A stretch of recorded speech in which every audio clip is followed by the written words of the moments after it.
स्वागत है आप सभी लोगों का मेरे चैनल साइंस टू टेक्नोलॉजी में। मैं अनुपम विपुल आपका स्वागत करता हूं आज के शो कैमरा ट्यूसडे में।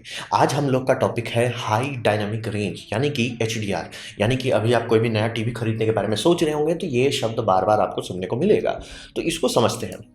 और आप ये समझिए कि हम लोग का मेन एचडीआर बनाने का काम ये है कि लोगों को अब समझ में आ गया कि रेजोल्यूशन बढ़ाने का अब ज़्यादा फायदा नहीं है। यानी कि जब हम लोग नॉर्मल स्टैंडर्ड डेफिनेशन से ऊपर गए फुल एचडी में, बहुत बड़ा अंतर था।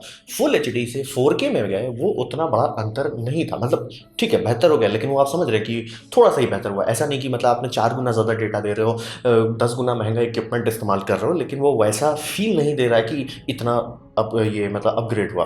फिर वही 4K से 8K में वही हो रहा है कि 16 गुना आप डेटा बढ़ा दे रहे हो, फिर उसको कैसे करोगे। हिसाब ये आ गया, सबको समझ में आ गया कि वो अब उतना मतलब रिटर्न नहीं हो रहा है कि अब आपको वही लग रहा है जो करते हो देख रहे हो, ठीक है थोड़ा और डिटेल बढ़ गया, उससे कोई फर्क नहीं पड़ता।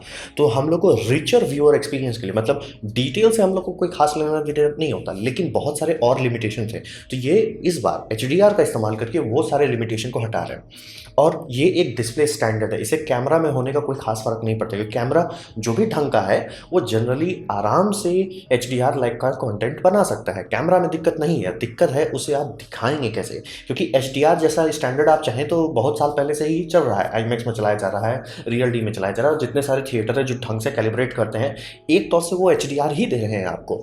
तो हिसाब यही है कि हम लोग कैमरा में प्रॉब्लम नहीं है, प्रॉब्लम आता है डिस्प्ले में। जैसे कि ये टीवी है, ये टीवी कैसे दिखाए, आप नया जो टीवी ले रहे हो वो आपको कैसे दिखाए। तो इसीलिए एचडीआर एक डिस्प्ले स्टैंडर्ड है। और यहाँ पे समझिए कि हम लोग का आँख जो है थोड़ा सा अजीब तरीके का है, क्योंकि अगर आप आँख का रेजोल्यूशन देखेंगे या उसका डायनेमिक रेंज देखेंगे वो बहुत ज़्यादा नहीं है, लेकिन हम लोग को पूरी दुनिया एकदम बहुत हाई रेजोल्यूशन दिखती है। ऐसा क्यों? क्योंकि हमारा आँख कभी भी रुका नहीं रहता है। मतलब अगर आँख अभी यहाँ देख रहा है तो कभी इधर देखेगा, कभी इधर देखेगा, मतलब मैं जिधर सिर घुमाऊंगा और आँख ऐसे सर करके स्कैन कर लेता है। तो हमारा आँख एक तौर का स्कैनर है। तो उससे फ़ायदा क्या होता है कि अगर जैसे मान लिया आपको बहुत सारा आप टाइप कीजिएगा एचडीआर रेंज, तो आपको इस तरह का थोड़ा अजीब कलर का खूब सारा फोटो मिलेगा। तो उसमें हो क्या रहा है कि कैमरा से जनरली 3 फोटो लिया जाता है। एक हाई ये मतलब हाई लो एक्सपोजर लेगा, एक मिड एक्सपोजर लेगा, हाई एक्सपोजर रहेगा। तो उससे क्या रहता है कि जो शेडो एरिया है वो भी अच्छा से दिख जाएगा। तो हमें रियल लाइफ में कैसा दिखता है, हमारा आंख जैसे ही शेडो एरिया में जाएगा वहाँ के हिसाब से एडजस्ट कर लेगा, फिर ब्राइट एरिया में जाएगा वो उसके हिसाब से एडजस्ट कर लेगा। तो ये एडजस्टिंग करने के चलते हम लोग बहुत बड़ा रेंज देख लेते हैं। मतलब हमारा आंख का मैकेनिकल कैपेसिटी अगर मान के चलिए, मान लीजिए उसको 8 या 10 कहिए कि स्टॉप्स का डायनेमिक रेंज है, लेकिन जो कि स्कैन करता रहता है, स्कैन करके जो हमारा ब्रेन एक पूरा पिक्चर बनाता है वो पिक्चर में मतलब बहुत ज़्यादा हो जाता है, वहाँ पे वो 16-17 तक पहुँच जाता है। तो इसीलिए ये डिस्प्ले स्टैंडर्ड बनाया जाए, क्योंकि डिस्प्ले में आपका आंख कभी ऐसा नहीं कि जूम आउट करके आप बाहर से देख रहे हो, आप देख रहे हो लोगों का चेहरा पे ध्यान दोगे, फिर बैकग्राउंड में कुछ हो रहा है वो सब पे ध्यान दोगे। तो इसी कारण से हमारा आंख भी स्कैन करता है मॉनिटर के ऊपर। तो रेजोल्यूशन अब हम लोग पहुंच गया 4K के बाद, अब उतना फर्क नहीं पड़ता। मतलब 100 इंच का टीवी हो तो बात अलग है, लेकिन 4K में अब रेजोल्यूशन की समस्या नहीं है। अब स्कैन भी करने में हम लोग को रेजोल्यूशन दिक्कत नहीं होता, लेकिन रिचनेस, डिटेल्स, फील नहीं आती है। क्योंकि मतलब जो रेंज है वो समझिए अभी भी आनंद जमाने के रेंज पे चल रहा है, जो कि 8 बिट पे चल रहा है। उसके पास ना तो उतना कलर का रिचनेस है, ना तो उतना ब्राइटनेस का रेंज है कि वो ठीक से दिखा सके। तो हमारा आंख का डायनेमिक रेंज यानी कि जो एक्टिव डायनेमिक रेंज है उसको टीवी में लाने का कोशिश किया जाए, ताकि वो थोड़ा सा और नेचुरल लगे, थोड़ा सा और मतलब समझिए फील हो। मतलब आप सनलाइट है तो सनलाइट आपको सोचना नहीं पड़े, अच्छा वो सनलाइट है, वो सनलाइट महसूस हो। और ये मतलब समझिए हमारा ऑप्टिकल प्रोसेसिंग सेंटर में ही ये सब काम हो जाए। और इसीलिए इसको गेमिंग में खूब मेहनत किया जा रहा है। जैसे कि लारा क्रॉफ्ट गेम का एक बात बार बार कहा जाता है कि वो HDR है, वो इसीलिए कि ये सब लाइटिंग के लिए बहुत इंपॉर्टेंट होता है। तो अब बात करते हैं ये काम कैसे करते हैं। आप लोग मतलब 2016 के आसपास, 17 के आसपास से एचडीआर का बात सुन रहे होंगे। तो आप ये समझिए, मैं बार बार कहूँगा, अगर आपके पास ढंग का कैमरा है, मतलब ढंग का ओरिजिनल रॉ फुटेज है, आपको टेंशन नहीं है, आपका मास्टर है, मास्टर का दिक्कत नहीं होने वाला है। लेकिन यहाँ पे काम शुरू होता है मैपिंग का और कलर और ब्राइटनेस को। तो कलर को अलग रख ले सकते हैं, ब्राइटनेस को अलग रख सकते हैं, या चाहे तो दोनों को मिला के भी आप प्रोसेस कर सकते हैं, वो आप पे है। तो इसको प्रोसेस करने के लिए खास तरह के सॉफ्टवेयर चाहिए, जैसे कि डाविंची रिजॉल्व इसको अच्छे से हैंडल कर लेगा। प्रीमियर में भी अभी काम चल रहा है कि ये सब रिजोल्यूशन हो सके। और इसके हिसाब से आपको मॉनिटर होना चाहिए, क्योंकि अगर आपके पास मॉनिटर नहीं है, एचडीआर मॉनिटर नहीं है, आप नहीं कैलिब्रेट कर सकते। आप जो डिटेल निकाल के दे देंगे और एचडीआर मॉनिटर में कोई देखेगा उसका दिमाग खराब हो जाएगा। और इसीलिए आप लोग कई बार लोग देखते होंगे जो लोग लॉक प्रोफाइल के साथ, लॉक में कुछ नहीं दिखता है, लेकिन लॉक के ऊपर लट लगाना पड़ता है, लट लगाने के बाद आपका सही से अच्छा आउटपुट दिखता है। वैसे ही एचडीआर में भी है कि एचडीआर को अगर आप छेड़खानी करके कोशिश की कि नॉर्मल मॉनिटर में दिखाने का, ठीक नहीं दिखेगा। तो इसी कारण से इसका पूरा मैपिंग पूरे पाइपलाइन में होता है कि आप कैमरा से रिकॉर्ड किया, उसके बाद जब उसको आप प्रोसेस करेंगे, एचडीआर में कोड करेंगे, तो आपके पास मॉनिटर होना चाहिए, नहीं तो सही से कोडिंग नहीं हो पाएगी। और ये सब मॉनिटर भरपुष्ट महंगा आता है। और इसके लिए पूरा नया फॉर्मेट, नया स्टैंडर्ड सब बनाया गया है। स्टैंडर्ड मतलब ये समझिए कि ब्रॉडकास्ट करने के लिए स्टैंडर्ड की ज़रूरत होती है। आप चाहोगे कि मतलब कंप्यूटर में उतना क्या फ़र्क पड़ता है? प्रॉब्लम ये है कि जैसे अगर यूट्यूब ब्रॉडकास्ट कर रहा है हर चीज़ को, उसका प्रोसेसर जो लगाए जाएंगे सर्वर्स में, वो एक फिक्स काम करेंगे। वो मतलब एक तो ऐसा समझ लीजिए फिक्स इनकोडिंग पे चलता रहता है, तो एकदम बहुत हाई स्पीड पे काम करते हैं, एफिशिएंसी अच्छी रहती है। लेकिन अगर आप बार बार फॉर्मेट चेंज करते रहेंगे, उनका बैंड बच जाएगा। इसीलिए मतलब यूट्यूब भले आप किसी भी फॉर्मेट में अपलोड कीजिए, लेकिन उसको कन्वर्ट करके वो एक ही फॉर्मेट में अपने पास रखता है। तो वैसे करके स्टैंडर्डाइजेशन टीवी ब्रॉडकास्टिंग के लिए चाहिए, ब्लू-रे प्लेयर के लिए चाहिए। जैसे आप डीवीडी प्लेयर अगर आप लेना चाहें, आप जब टाइम डीवीडी प्लेयर आया था शुरू में, तब का डीवीडी प्लेयर लें और बाद में डीवीडी प्लेयर लें, दोनों में एक ही डीवीडी चलेगा, क्योंकि स्टैंडर्डाइज है। इसीलिए स्टैंडर्डाइजेशन करना ज़रूरी है कि जैसे मान लीजिए आप 4K का ब्लू-रे जो आ रहा है HDR के साथ अभी मार्केट में, वो अगर आप खरीदना चाहते हैं तो आप मतलब ब्लू-रे प्लेयर आज खरीदें या 5 साल बाद खरीदें, वो हमेशा चलना चाहिए, क्योंकि वो स्टैंडर्डाइज है। तो इसीलिए अलग तरीके का स्टैंडर्ड है, पूरा पाइपलाइन अलग है। तो यही है कि मतलब हमारा आंख जो है नॉर्मल, पूरा नॉर्मल कलर आता है, ब्राइटनेस आता है, वो पूरा सीधे चला जाता है। फिर अभी करंट सिस्टम में कैमरा तो रिकॉर्ड कर लेता है, लेकिन कैमरा की वजह से उसे पोस्ट प्रोडक्शन, मास्टरिंग और डिस्ट्रीब्यूशन में आता है। डिस्ट्रीब्यूशन तक आते आते तक वो एकदम पतला हो जाता है। मतलब समझिए 1 गीगाबाइट का डेटा चला था, वो आपके पास 100 से 100 मेगाबाइट आता है। तो HDR में वही कोशिश की जा रही है कि एक मतलब 1 to 1 तो नहीं होगा, लेकिन इतना मोटा कर दिया जाए पाइप कि 1 GB निकला था कैमरा से, तो कोशिश करके 800 आपके डिस्प्ले में दे दिया जाए। तो यही इसके लिए मास्टरिंग अलग से करना होता है, अलग से हार्डवेयर लगता है। नॉर्मल हार्डवेयर पे आप मास्टरिंग किए तो लटक जाइएगा। अब बात करते हैं पाइपलाइन का। यहाँ पे काफ़ी सारी चीज़ को बदला गया, क्योंकि हम लोग समझ गए रेजोल्यूशन अब बढ़ाने का कोई खास फायदा नहीं है। 4K से 8K में जा सकते हैं, और ओलंपिक्स के बारे में बात हो ही रहा था कि ओलंपिक्स को 8K में ब्रॉडकास्ट किया जाएगा, लेकिन उससे कोई खास फायदा होने वाला नहीं। और कुछ ही लोग के पास 8K टीवी है। 4K तो अब आने लगा है, लेकिन मतलब ये अब लोगों को समझ में आएगा रेजोल्यूशन नहीं होता, पीछे भागना है। तो अभी सबसे बड़ा समस्या क्या है, हमारा कलर का डेप्थ जो है बहुत कम होता है। हम लोग अभी जितना भी चीज़ आप देख रहे हैं 99% चांसेस मैं लिख के दे सकता हूँ कि आप 8 बिट कलर पे हैं। 8 बिट का कलर का मतलब होता है कि बाइनरी में RGB को, तीनों को, मतलब अलग अलग कलर को और एक डेटा सेट दिया जाता है। वो डेटा सेट में कितने लेवल्स दिखा सकता है वो फिक्स होता है, वो सिर्फ 200 से थोड़ा ज़्यादा दिखा सकता है। वहीं पे 10 बिट में जाए 1000 लेवल दिखा सकता है। मतलब ब्राइट से स्मूथ आने में, ब्राइट से डार्क आने के बीच में खूब सारे ऐसे बस ऑप्शन है, तो कलर मैपिंग जो है एकदम स्मूथ हो जाती है, और ये सबसे बड़ा फर्क पड़ता है। और सिनेमा में जो लोग काम करते आ रहे हैं काफ़ी साल से, वो जनरली मास्टरिंग के टाइम में 10 बिट ही इस्तेमाल करते हैं। आपको काफ़ी बार सुनने वाला एनवीडिया ग्राफिक्स कार्ड आता है, जैसे कि क्वाड्रो ग्राफिक्स कार्ड, ये सब प्रोफेशनल के लिए होता है। इसमें क्या खास बात है, इसका आउटपुट है 10 बिट का। आप लोग सुनते होंगे कि कलर, ये मतलब कलर मास्टर वर्क के लिए खास तरह के मॉनिटर है। उसका क्या खासियत है, उसका पैनल 10 बिट का है। तब आप 10 बिट का फाइल लेके 10 बिट के थ्रू मतलब पाइप से कनेक्ट करके 10 बिट के मॉनिटर में 10 बिट का डेटा देख पाएंगे, और वो थोड़ा अलग तरीके का एक्सपीरियंस होता है। तब आप कलर मास्टरिंग जो है एक्यूरेटली कर पाएंगे।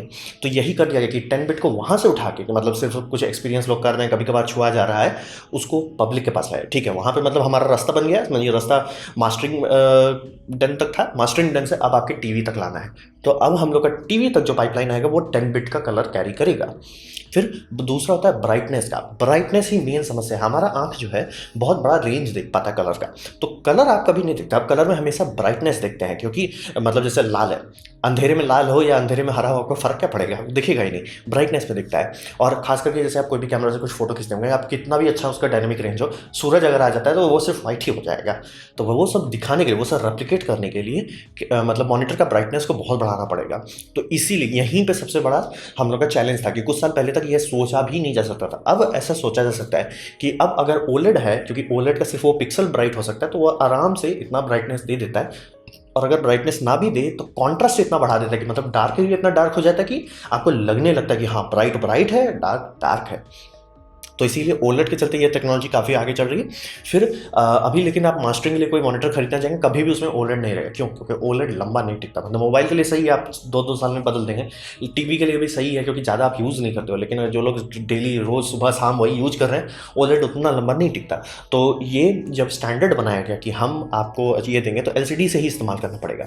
तो LCD में कैसे करेंगे, तो LCD जैसे आप ये टीवी LCD का देख रहे हैं, इसमें बैकलाइट यहाँ पे है, नीचे है, मतलब समझिए जनरली एज में रहता है, कभी कभार ही रहता है कि पीछे रहता है। इससे टीवी काफ़ी पतला हो जाता है, काफ़ी एफिशिएंट भी हो जाता है, लेकिन इसमें कंट्रोल नहीं है कि मतलब यहाँ पे जितना ब्राइटनेस है उतना ब्राइटनेस यहीं है। ये सब कंट्रोल कैसे करेंगे? तो किया क्या जा रहा है इसके पीछे आपको, इसीलिए हमें HDR LCD हमेशा मोटा मिलेगा कि उसके पीछे ये किया जा रहा है कि खूब सारे छोटे छोटे LEDs दे दिए गए हैं, और ये सब ऑन ऑफ डेटा के बेसिस पे होगा। जैसे मान लीजिए आपका सूरज है इस सीन में, और यहाँ पे एक तो परछाई है, परछाई वाले जगह पे LEDs बंद हो जाएंगे या कम ब्राइटनेस पे चले जाएंगे, और यहाँ जगह तब कॉन्ट्रास्ट एकदम चमकने लगेगा कि ये जगह एकदम चौंधिया रहा है, ये जगह एकदम डार्क हो गया है।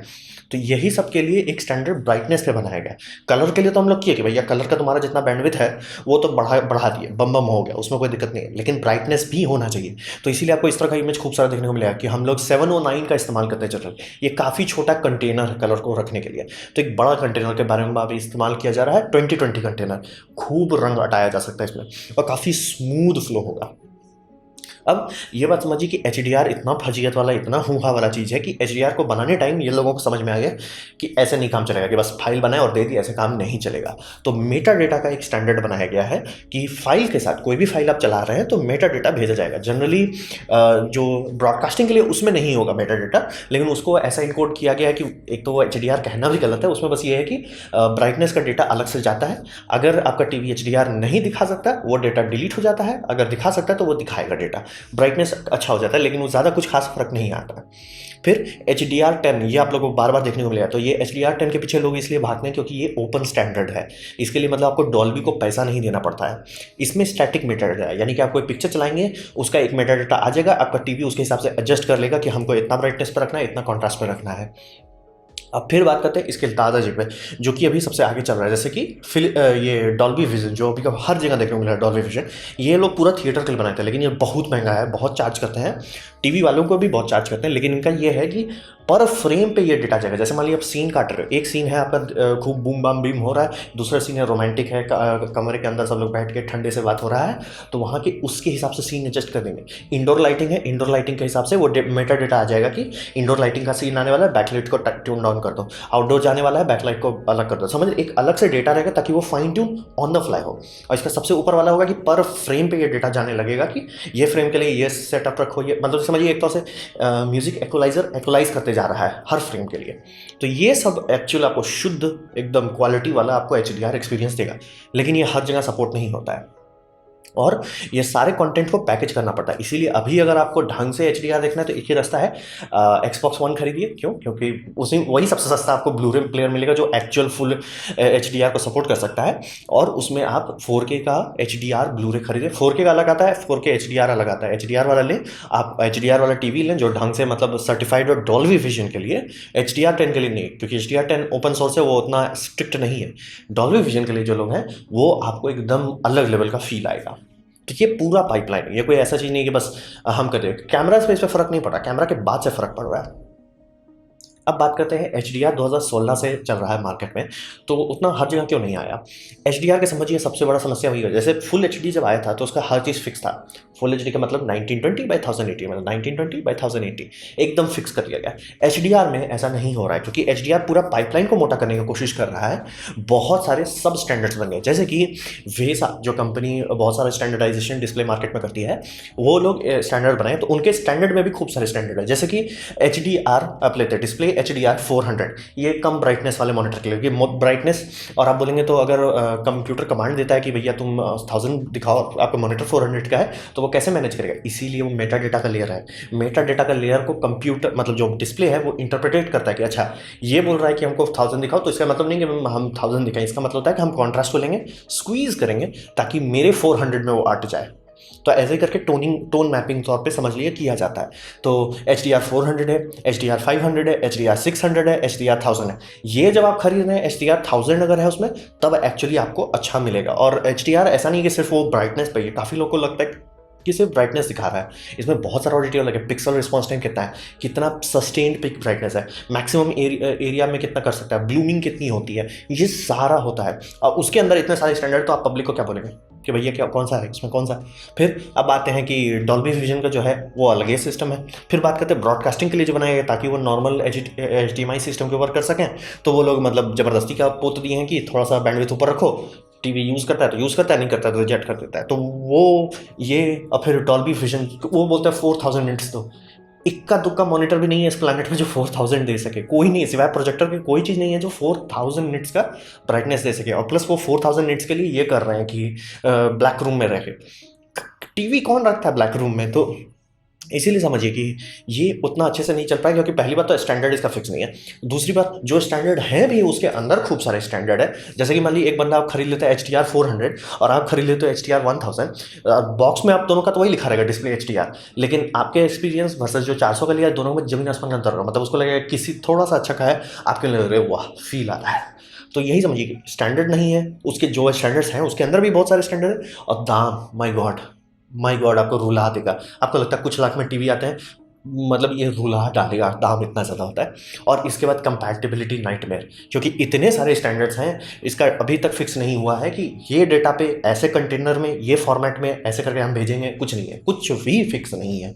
कौन के जाएगा, किधर जाएगा, किस पे पैकेज करेंगे। तो मतलब अभी अगर कोई HDR पे मेहनत करना चाहता है, क्या आप कंटेंट बना सकते हैं? हाँ। क्या आप उसको बेच सकते हैं? हाँ। नेटफ्लिक्स में जैसे काफ़ी सारे शो जो नेटफ्लिक्स ओरिजिनल है उसे HDR में पोर्ट किया जा रहा है, और हो ही चुका है, बहुत सारा तो HDR पोर्ट हो चुका है। लेकिन आप देखते होंगे कि आप जैसे मान लीजिए एग्जाम्पल टीवी में ये है, क्या बोलते हैं, नेटफ्लिक्स है, तो मैं चाहूँ अगर, तो मतलब टेक्निकली मेरे पास ऑप्शन होना चाहिए कि मैं फेक कर सकूँ HDR, क्योंकि मेटा डेटा का लेयर रहता है। नहीं कर सकता, क्यों? हैंडशेक नहीं कंफर्म होता है। तो वही कंपैटिबिलिटी की, मतलब आपके पास हार्डवेयर हो सकता है, टीवी हो सकता है, सब चीज़ का डेटा चल रहा है, लेकिन कंपैटिबिलिटी के कारण वो नहीं चल पाएगा। तो इसी कारण से लोग इसके पीछे उतना पागल नहीं हुए, जबकि ये एक्चुअली 4K और 8K के बीच में अगर आप अंतर देखना चाहें तो ये ज़्यादा बेटर है। 4K HDR 8K नॉर्मल से बहुत ज़्यादा अच्छा आएगा, हर मामले में अच्छा आएगा, को फील आएगी। लेकिन वही है, चूंकि इसका स्टैंडर्ड नहीं फिक्स है, कैसे डिलीवरी होगा ये फिक्स नहीं, कौन से स्टैंडर्ड को फॉलो करेंगे ये फिक्स नहीं। अभी जैसे सैमसंग का बात चला है, सैमसंग अपना स्टैंडर्ड बनाएगा जो डॉल्बी विजन जैसा ही होगा, लेकिन फ्री रहेगा, ताकि वो मतलब हर ज़्यादा लोग इस्तेमाल कर सकें। क्योंकि किसी को फ़ायदा नहीं, किसी को फ़ायदा नहीं है अगर हर कोई अपना स्टैंडर्ड बनाने लगा और ये फ्लॉप हो जाए, किसी को फ़ायदा नहीं होगा उससे। तो वही समझिए कि इसीलिए HDR के पीछे अगर आप अभी भागना चाहते हैं, मतलब अगर आपके पास पैसा है कि आप HDR का पूरा पाइपलाइन कर सकें, कीजिए। नहीं अगर है तो घबराने की कोई बात नहीं, मास्टर को बचा के रखिए। आपका कैमरा से जो आया था उसको अगर आप बचा के रख पाते हैं, कोई टेंशन नहीं, आपका काम हो जाएगा। कोशिश कीजिए कि उसको कलरिस्ट से पहले के फाइल को बचा के रखे रहे, रॉ फाइल को रखे रहे, आपका काम हो जाएगा। कलरिंग अलग तरीके से करना पड़ता है। तो यही है समस्या, इसीलिए HDR आपको हर जगह ढिंडोरा पीट के नहीं बता रहा है, सिर्फ टीवी वाले में कर रहे हैं। क्योंकि ठीक है आप ले भी लोगे, लेकिन बहुत कम चीज़ें जो दिखा पाए। और प्लस 10 बिट का डेटा भेजना टीवी के लिए, मतलब समझिए 10 बिट इतना ज़्यादा है कि सिर्फ ग्राफिक्स कार्ड भेज पाता है, स्टोर करना भी बहुत मुश्किल होता है। तो ये था मेरा प्रेजेंटेशन HDR के बारे में। उम्मीद करता हूँ कि एटलीस्ट थोड़ा सा अंदाजा हो गया कि HDR कौन खेती मूल्य है। अगर पसंद आया है, कुछ सीखने को मिला, कुछ समझ में आया, तो आप लाइक कर दें, दूसरा शेयर कर दें, उससे मेरा काफ़ी भला होगा। नहीं अच्छा लगा, नहीं पसंद आया, कोई बात नहीं, आप डिसलाइक कर सकते हैं। मैं कहूँगा डिसलाइक 2 बार दबाएं, उससे मुझे पता चलेगा कितना ना पसंद हुआ। मैं आपसे कहूँगा कि कॉमेंट लिखें, क्योंकि मैं हर कॉमेंट की जवाब देने की कोशिश करता हूँ। और आपसे कहूँगा सब्सक्राइब कीजिए, बेल दबाइए अगर आप फ्री हैं तो। आपने अगर वीडियो देखा जान के मुझे बहुत खुशी हुई। धन्यवाद।